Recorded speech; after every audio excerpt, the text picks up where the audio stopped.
But Anjali, to ask you honestly, this Vishwaguru image of the Prime Minister, and it's not that I'm trying to ask a very personal question on Prime Minister Modi, but what do you feel as a citizen when you see an RTI like this and the kind of replies which have come from these three missions? Would people not say that, this idea of a Vishwaguru, these RTIs, if you look at the replies, they have busted the image of the Vishwaguru. It's a image which has been created, and all these tolis or the bands of cheerleaders who are there to, make Prime Minister Modi look like a tall figure or as if he's some big statesman which the world follows. Does it not look like a very stage managed thing? And it's almost like a balloon which has been, force filled, and then the balloon it just deflates. This RTI, does it not reflect a situation like that? There's no doubt that Prime Minister Modi is a popular leader. But what you are saying, that, this perception that is created, every time he goes abroad, and, the kind of pictures that so clearly follow his visits of, so many thousands of people coming to the streets and so on. I think, it's very important to have those images also being also being shown along with what are the expenses that are being incurred on these kinds of things. So, like I said, you and I might debate. Somebody might feel that these expenses are justified. Somebody might feel they are totally unjustified.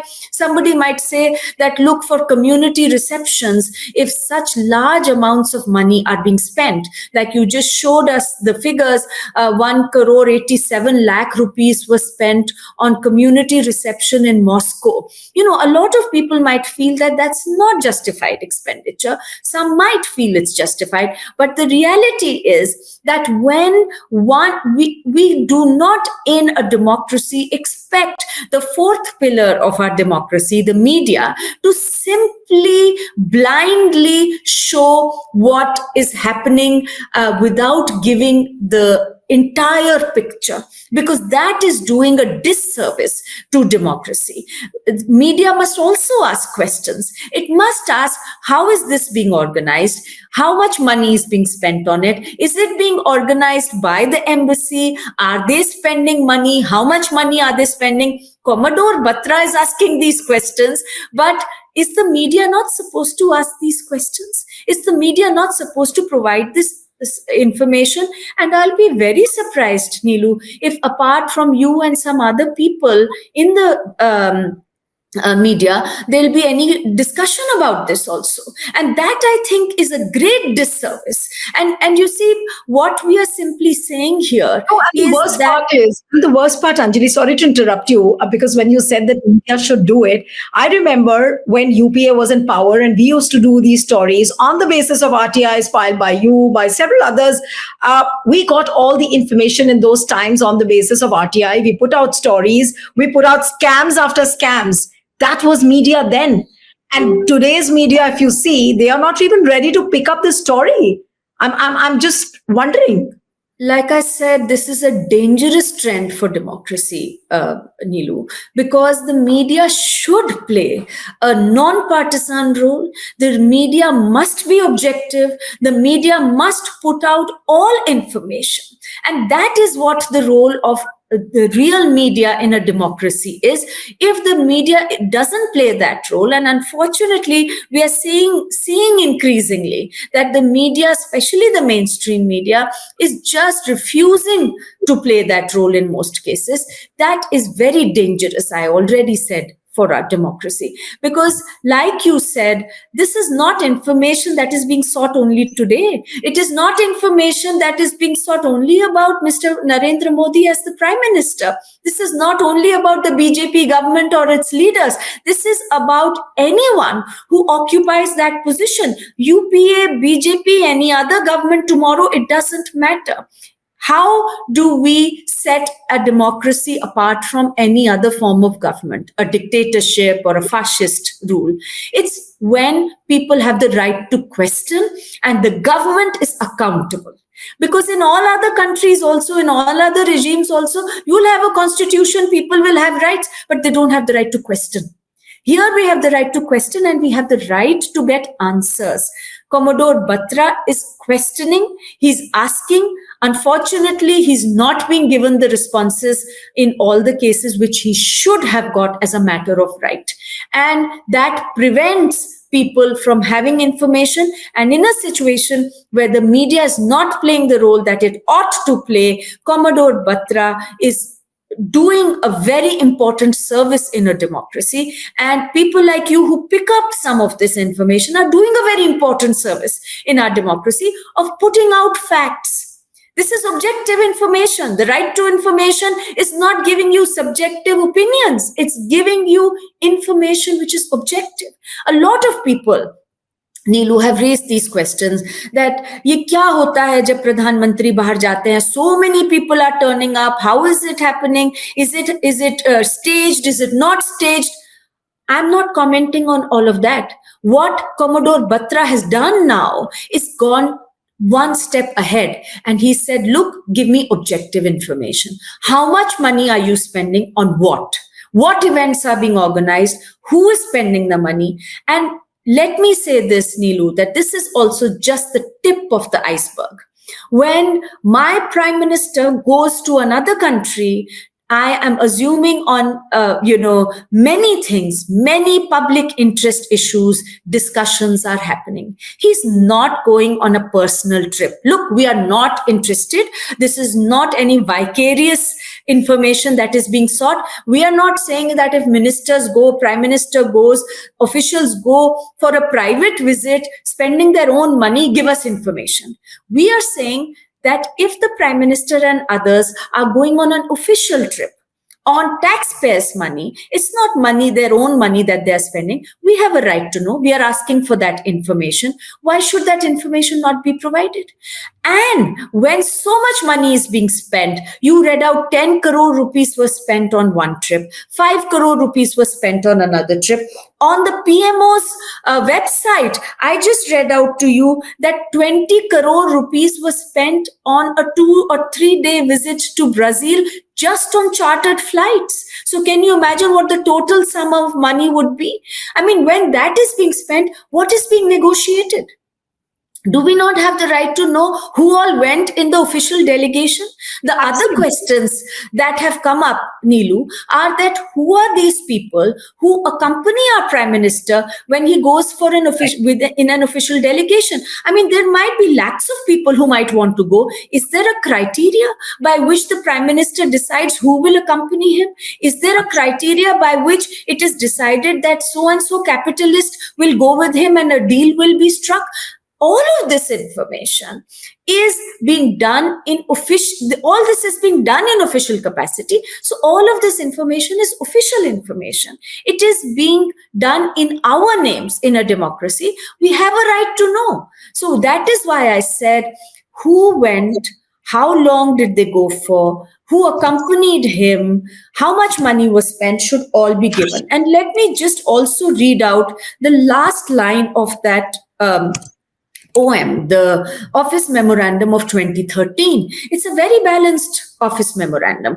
The last line says, these instructions would not apply to security and intelligence organizations under the second schedule of the RTI law. We are not saying that if there are some undercover security people who are going with the Prime Minister to ensure his security, we want all details. That's not anybody's contention. But, the total amount of money spent, yes, we have a right to know. And this is not just any one party Neelu, I am very clear about the fact that whoever occupies these positions has an obligation. And I would very strongly say that we should not wait for a Commodore Batra to file these applications. We should have this information proactively. Section 4 of the Right to Information Act is clear. It says that people should not have to file RTI applications for everything. There is a lot of information that the government should proactively put in the public domain. All of this information, this OM that I just read out, is all part of Section 4 disclosures. It's so unfortunate that Section 4 is implemented so poorly in our country. The Supreme Court of India, in response to a petition that it recently got, has actually said that Section 4 disclosures should happen properly, and it has said that the information commissions should make sure that there is an audit of Section 4 disclosures by all public authorities, and they should make sure that they penalize if it is not happening. Now, you look at what is happening in our country. The Central Information Commission, the other information commissions, appointments are only not being made. In the Central Information Commission today, out of 11 commissioners, only 3 are working. Why are the others not being appointed by the Prime Minister-led selection committee? In fact, I remember I had done a program with you when we were talking about, how the information under RTI is not coming out, appointments are not happening. But I'm just coming back to these 3 RTIs and the 3 applications which we just showed regarding the expenditure of Prime Minister Modi's foreign visits. Now, what about the reason why other missions are so scared to give a response under RTI? Now, are they under pressure? Or have they been told by the Indian authorities that not to divulge any particular information on this as far as those particular missions are concerned? And I'm talking about those missions who have not answered and they have deflected the entire RTI to the NEA. Now, does this mean that if this information comes out, now I'm just trying to imagine the mound of information on which these missions are sitting and they are not responding. And if at all this information comes out, so does it mean that what information we have seen in these 3 applications is just the tip of the iceberg? It's like crores and crores, which we cannot imagine have been spent on PM Modi's visits, foreign tours.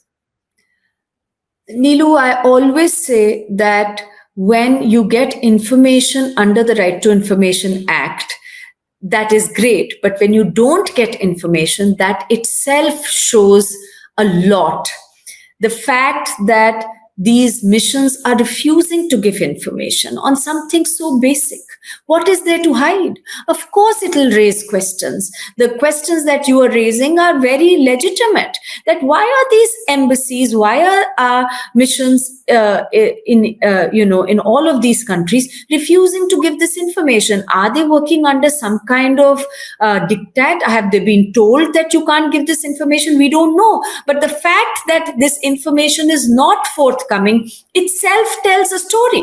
And I think that is what is most concerning. Because in a democracy, if public authorities start feeling empowered that we will not be answerable, we will not give information, they are not above the law of the land. They are using taxpayers' money in India, or Indian taxpayers' money. So they are subject to all the laws that are applicable in India. Is the Prime Minister above any law?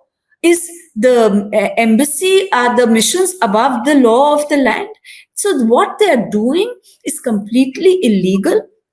I think only 3 countries' missions have given this information. It's absolutely essential that all give. And yes, like you said, that this is just giving very minuscule information that has been obtained right now.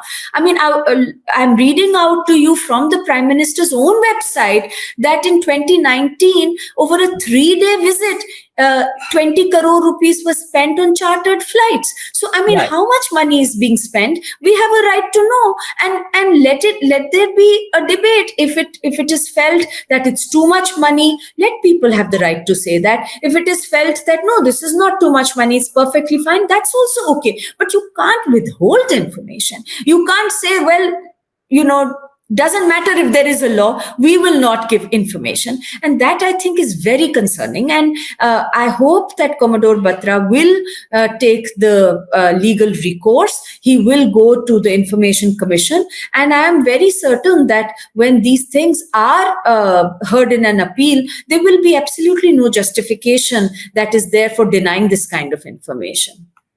Absolutely, absolutely. And just imagine, and I'm just repeating this once again, that these are just 3 applications. Prime Minister has traveled to 16 countries just in 2024. Forget about the other years. He's been the Prime Minister since 2014. So if you imagine the kind of money which has been spent on PM's foreign trips, and again, I'm repeating that it's not that we don't want the Prime Minister to go on foreign trips. But should this kind of money be spent is the big question. Should we not raise questions? That is a big question. Why is media silent? That is the big question. And we are continuously raising these questions. Anjali has done so many programs with us, whether it is regarding the appointment of the information commissioners, or regarding other aspects as well, which are related to RTI. We've done many, many programs. I think we are doing our bit. We are fulfilling our responsibility, but are others following the same? That's a big question. And this is just the tip of the iceberg. I think Anjali was right that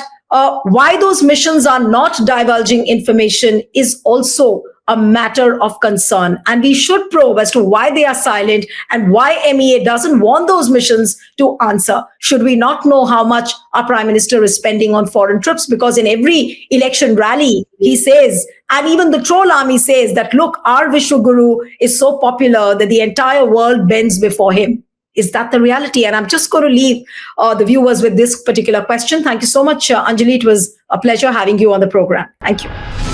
Stay ahead with our cutting-edge news app. Instantly access the latest shorts in just 1 minute and breaking news in just 50 words. Download now for a smarter, faster news experience.